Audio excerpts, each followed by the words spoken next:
Commodities have been on a wild ride in the past few months, particularly oil and natural gas. What's going on? Let's talk with John Love. He's the president and CEO of United States Commodity Fund. He runs the largest oil and natural gas ETFs. And Sal Gilberti is the CEO of Tucrium, which has a suite of ETFs around wheat, corn, soybeans, other agricultural products. Okay, John, you run this largest oil ETF, USO, the U.S. Oil Fund. It owns oil futures contracts, oil, all over the place, 65 to 80, back to 70, and that's just 2 months. OPEC's been cutting supply. There's worries about recessions. Try to make sense of this for us. What's going on? The two things you just mentioned are exactly what's going on. Oil has been bouncing around between those two factors for a while. It's been exacerbated over the last month or so.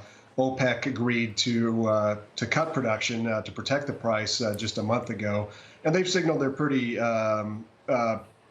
committed to that. On the other side, we definitely have recession fears. We definitely have just broad macroeconomic fears when Congress is fighting over the debt ceiling and the timeline on that moves up. That definitely weighs on oil prices, and we can actually see this over the last few weeks as oil is moving more in conjunction with the equity markets than it normally does. So suggests that oil traders have the same concerns as equity market traders. And I think, this bouncing a little back and forth may continue, but I definitely, think we need to look at what OPEC has done. They've signaled, as I said, they're definitely committed to this price. They need that oil revenue. On the other side of things, if we talk about a recession, that's, those recession fears are kind of priced in. So I'm not sure there's a tremendous amount of downside beyond what we've seen. There's really not a good reason for it when supply may remain constrained for a while, and while demand is probably where it's forecast to be, or slightly around the same level. Yeah. Now, you also run the largest natural gas ETF. The symbol there is UNG. And that's just tanked. That's very oil is in a range. Natural gas has just tanked. It was what, $7 back in December, then it went to $2, but it's stabilized. It's actually off of the lows. Have we hit a bottom, and what's driving the natural gas dynamic? Yeah, I hope we've hit a bottom. That quick sell-off that we've seen year to date actually started a little bit last year as well, and the reason for it is natural gas had run up to $10 last summer, which is the highest level since 2008. And that was, in the wake of the Russian invasion of Ukraine, which caused everyone to worry about natural gas supplies for Europe. And fundamentals even preceding the invasion were strong. So we basically had a period coming out of COVID where things were looking, pretty good for natural gas. And then you have this potential supply shock. And then that didn't materialize. And it didn't materialize because, one, the Europeans managed to get the natural gas they needed, stockpile more than they normally do. And second, we had a mild winter. We had a mild winter in the U.S., mild winter in Europe, and that's going to contribute to a broad sell-off like we saw. We talk, Sal, like we're in favor of the commodity people here, but in fact, this was very good news, right? We were all terrified that Europe was going to freeze to death this winter, and it didn't happen. And even in the United States, it was a little warmer. This was good news for the global economy. Not good news if you're low on natural gas, but generally good news, right? It was great news, Bob. And the fact that there was no winter in Europe is what saved the world economically. I think we could have had an oil price shock, an energy price shock. It was there for a couple of weeks and it went away, thankfully. We would have been in big trouble. I share John's view that natural gas may have bottomed here. I think that the demand in the U.S. for peaking units for summertime heat is going to pick up. And I think that your export demand for LNG, that'll still be there. And you've got LNG plants coming back online that were off. So I think natural gas actually looks pretty stable right now. It's quite remarkable when you see what they're doing in Germany, the LNG facilities that they're building out there. Is this going to be a long-term thing? And John, jump in, but it seems like they're building out a whole new energy infrastructure over in Europe, independent of Russian natural gas. They are. They have to stay independent of Russian natural gas. They will for a very long time. I'm sure at some point out of our future, they'll go back to importing Russian natural gas. But they're doing a workaround. They're doing a good job. Everyone is hoping and praying for no winter again next year. That's really important. Yeah. John, the number of shares outstanding in UNG has skyrocketed this year. Can you explain why that's happening? I mean, it seems like traders are shorting natural gas using UNG, and then the market makers have to create more shares to accommodate that. I mean, that's my interpretation, but what did you have to say? And if you want to add anything to what Sal has been saying, go ahead. Yeah, well, I'll start with that. I mean, just to add to what Sal said, you know, we're building out a tremendous amount of infrastructure here as well. We have been for several years, but it's continuing to grow. And one of the other factors that has led to lower prices is that producers normally, when the price gets this low, will shut in production. They'll start producing less. They haven't done that because they're looking out to the future. It's hard to get production back online or to kind of catch up when you've shut in production. So they're looking to the future, and that, you know, this huge export opportunity that's growing is really what they've got their eyes on. So I think production's probably going to come in a bit this quarter, but not too much, and that's been another unusual factor. In terms of shares and flows into UNG, we've definitely seen, and other ETFs have seen, that when prices get low in certain commodities, share growth follows. And I think there's a couple of reasons for that. Obviously, as you said, there's probably shorts and market makers creating, so you know, those shorts can be created. But there's also people that are just looking at, you know, this just giant sell-off. And if you look over time, these big sell-offs that happen, there's sometimes they hit a low, and that's, people are thinking that's as low as it can go. Yeah. I will say that, you know, we have seen many times that it can definitely go lower.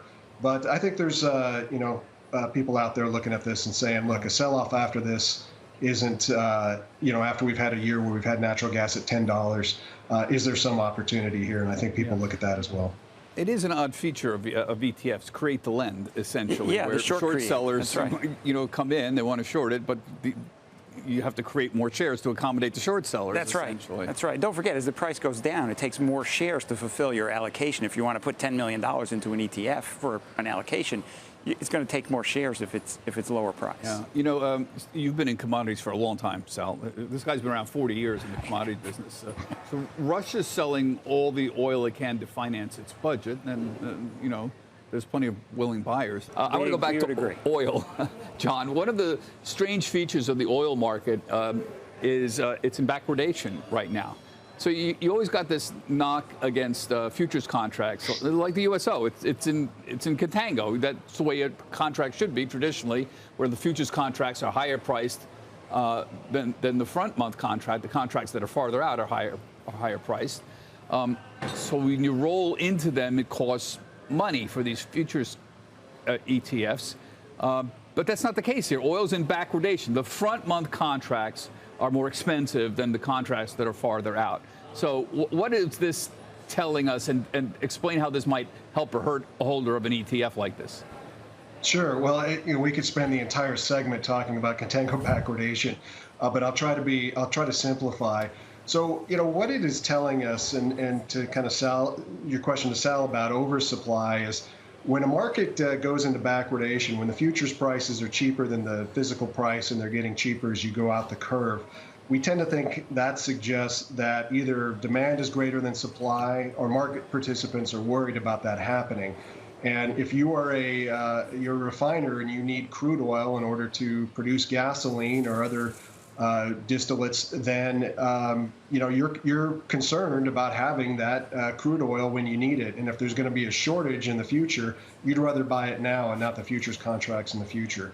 So what this tells us when we have backwardation is that, you know, there may be some concern that there's not going to be enough supply, and people would rather own the commodity now. So what that tends to also tell us is that if supply is expected to be lower, there's a higher probability that prices are going to rise in the future. The reverse of that is contango. You get contango when there's a glut of of a commodity. So prices tend to rise as you go out the futures curve.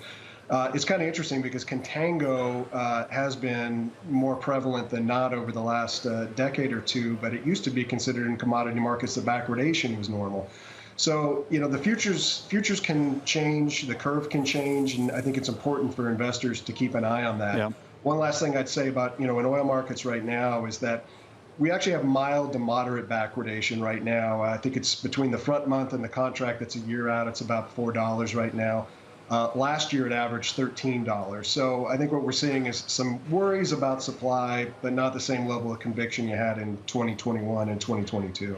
Why would backwardation be normal for a contract? I mean, because the cost of storing, like you're the ag guy, wheat, corn, you're storing this stuff farther out. Isn't there a cost to storing that? When you have a prolonged shortage, you're going to have backwardation that becomes almost normalized. But I actually think we're going to flip. I think OPEC cutting is more that they're pessimistic about the economy. I think the futures curve is telling us that the oil is cheaper out in the future. People expect there to be more supply. We have these problems now in terms of commodities. But we're coming out of that. Producers have been producing. I think commodity-related inflation is dead. I don't see. Producers are producing. The Fed is trying to kill the economy, or at least slow it down. I think that in the end, we're going to see that we have enough commodities for now. And you'll go back into a contango market. And who would have thought? We've got a major war that's disrupting the global grain supplies, right. and a year later, I said this before, we're in surplus. Tell us something, John, about how well these commodity ETFs track the price of oil and natural gas, particularly when you're accounting for the roll. This is always the knock. People hate agricultural commodities because of the roll that happens. How well does it track the price of oil and natural gas? So our products that track the front month, whatever it is they're tracking, they do track very well. What people tend to look at is they look at a price at this point in time and a price at this point in time, and they think that a futures investment or an ETF that invests in futures should show the same price movement. But what they're not accounting for is that you do have to roll. There is an expiration for each futures contract. So as you roll, you're either adding, if you're in backwardation, you're adding a positive roll yield, and that's going to make you look better than the spot commodity price. And if you're in contango, the opposite is true. You're going to have a negative yield, and it's going to make it look worse. But all you've got to do is adjust for that roll, and they track very tightly.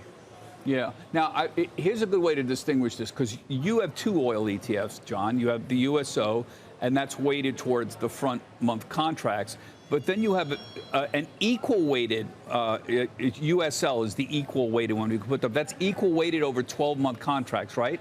So people can have a choice here, right? There's USO and USL, and they track pretty closely together. But there is a choice here, and who would choose one over the other? Yeah, so right now they are tracking closely together, and that's you have very mild contango at the front of the curve is one reason. So there's not a big impact right now. But why would you choose one over the other? Well, if you're in a contango market, then just as Sal was talking about, because USL will own those front 12-month contracts, it's only rolling a small part, 1/12 of its portfolio every month, as opposed to the entire portfolio. And so that tends to mitigate the impact of contango. Now, the opposite is true if you're in backwardation. If you're in backwardation, you probably want to be closer to the front of the curve because you're earning that positive roll yield. One other thing you can look at, we also have the same thing with UNG and UNL, where we have the 12-month natural gas strip, and the same thing is occurring. So when there's backwardation, you probably want to be closer to the front of the curve. When there's contango, it helps to mitigate that contango drag. And we're putting this up right now. It's the same with natural gas, as you see here. UNG is just the front month. Is that right? UNG, just like USO? It's front month, and it rolls 2 weeks before expiration. Right. And UNL is a 12-month, what you're looking at here, 12-month natural gas, equal weighted over 12 months. Okay. Exactly. And John, there was a story in the Wall Street Journal that oil companies are all awash in money, which we all knew, but they did a story saying a lot of investors want the oil companies to return even more money in buybacks and dividends that they're doing already. Any thoughts on this and what's happening with oil stocks in the next? There's oceans of cash are still out there for these oil companies. Yeah. Well, I mean, the oil producers, after getting running up their debt in the last decade, they've restored fiscal discipline. They've been much more disciplined. They're much more reticent to overproduce. We do have an abundance of oil and natural gas in the country that we do have access to, but I think that the fact that they've got fiscal discipline in place and that they are returning cash to shareholders is positive for those companies. I'm not sure it's the right, in the long term, we do need some development. But right now, we really, with regulation and projects being stymied by the government, it's hard to invest some of that capital. So I think sometimes the only option is returning it to shareholders.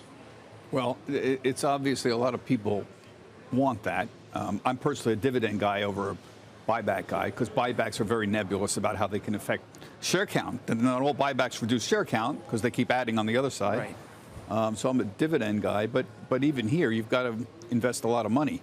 Yeah, and returning money to shareholders isn't going to return energy to the economy 10 years down the road. No, and that's something we have to watch. On the other hand, if you're Chevron, it says, oh, the president wants us to go out and drill new wells, and then all of a sudden the price of oil collapses, and we're stuck with the cost of these giant new wells. We've seen this movie before, right? The energy companies know this, right? We have, but that's the energy company's game. So if you make it hard for them to find oil and produce it and make it more expensive, you're just making it hard for them to give energy to the consumer. And we need energy. We need more and more energy because the economy is growing.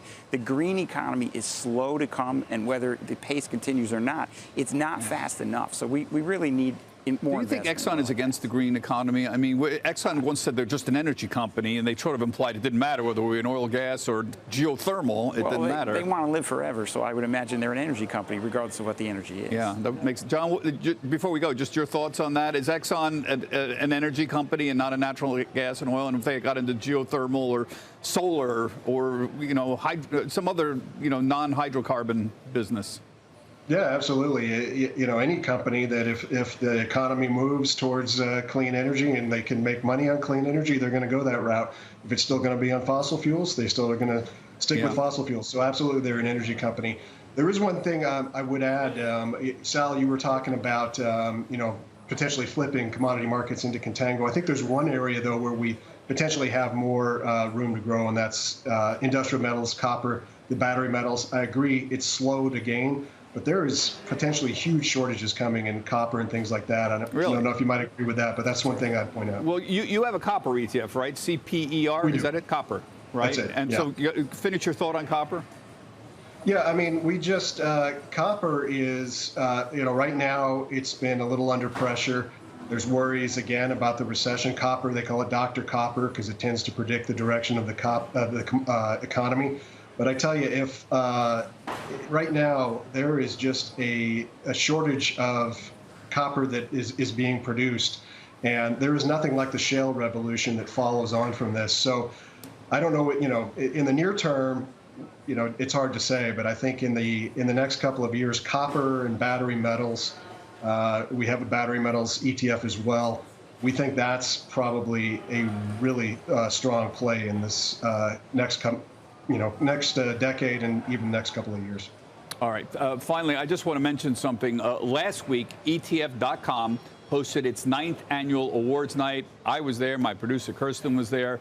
This is honoring the performance of top funds and contributions made by many heavy hitters in the ETF space. There was roughly 250 members of the ETF community in attendance. It was here in New York. Among the winners was Joanne Hill, who won this year's Lifetime Achievement Award. She's the Chief Advisor for Research and Strategy at Sibo Vest, board governors for the CFA Institute, and a lifelong pioneer of the ETF industry. That was very important. Sibo Vest, again, with Joanne Hill. Other big winners included the JP Morgan Equity Premium Income ETF. That's JEPI, J-E-P-I. That was the ETF of the year. And the U.S. Treasury 3-month bill ETF, that's T-bill, who took home the best new ETF. Dimensional and bond blocks also went away with big wins, including ETF Issuer of the Year and new ETF Issuer of the Year, respectively. Now, that does it for this week's ETF Edge. Congratulations to the winner of those ETF.com awards. My thanks to John and Sal.